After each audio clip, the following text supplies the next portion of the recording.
was getting it real bad real quick. So, in Munnar, in the country of India, homeland to previous storyteller and lovely haired woman, there is a flower called the Nila Kunjiri that only blooms every 12 years. So to put this in perspective, when I came across this flower, the last time I could have possibly seen it was when I was 11 and an idiot, probably, and wouldn't have any conception of the fact that there's flowers in the world that only bloom every 12 years. So at the time, I was on this massive backpacking trip through India with a person who had been my best friend, Kara, and after 3 weeks was a somewhat mortal enemy. And if anybody's ever traveled with somebody they like sort of knew at the beginning and then like really knew in the middle, you know that it can just get real dicey really fast. So we had been going down to the southern tip of India, and we had been sort of being chased by the monsoon. Monsoon was just looming every town we went to, and as a result, we were just perpetually damp.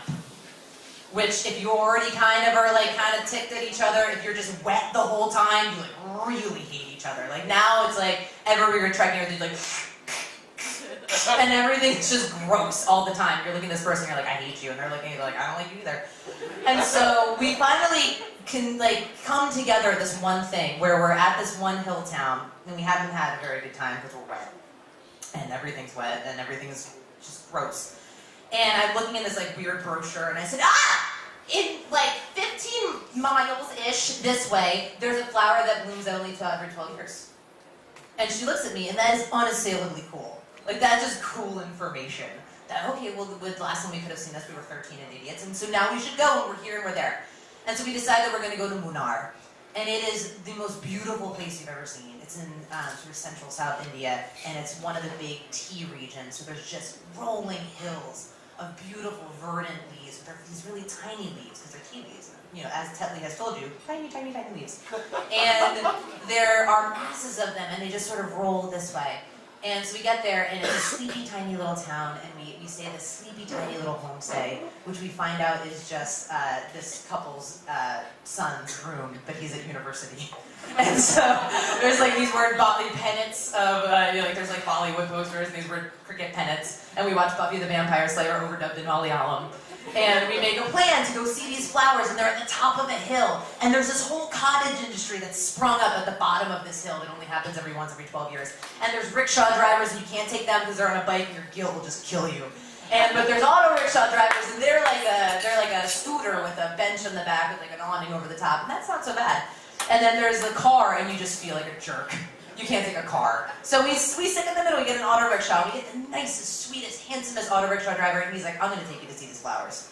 And we're like, yes. And so we get in there, and it takes us like 2 hours. And we finally get to the top of this hill. And Kara's looking at me like I'm crazy. Like I've taken her whole day out of this now, and she doesn't even really want to see the flowers. She just like kind of invested in the expedition that I put together for us. And so we get there, and we get to the top, and the National Guard of India is now guarding this one little entrance to this flower field. They have rifles, they have hats, they have mustaches, and they have mean looks, you know?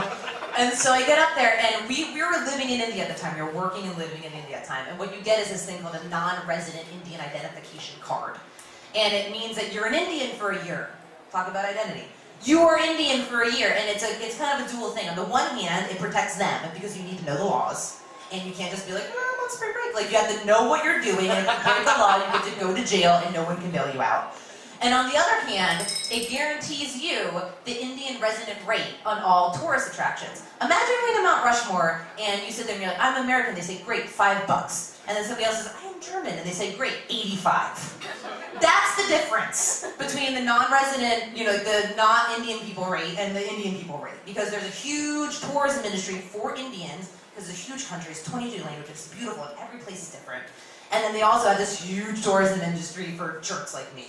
And you get there, and they say, okay, this is going to be 1,000 rupees. But the Indian resident rate is like 5. And I said, no, but I have this thing. And I show my thing. And I live in Delhi, and Delhi's like a total, it's like if you show that thing, they totally get it, because there's lots of students, and there's lots of teachers, and there's lots of business people, and you get these little ID cards, they're just like water, you just hand them out. And, but here, they've like never seen one, nor do they care. Like they look at me and the guy just starts laughing. And that's what gets me, is he just starts laughing. He's like, just like shoves this thing away. He's like, you're not an Indian. So I know that, but this card says that I am entitled to this right. And then he kind of like hooks his like thumb through his like gun thing, and like kind of does like this thing. He's like, you're not an Indian.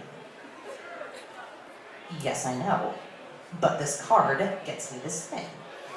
And now, it's him, and it's me, and whatever mano in Hindi is. And so then I'm just like, okay, here's the thing, right? And I just like spew into Hindi, and like indignant, poorly grammatical Hindi.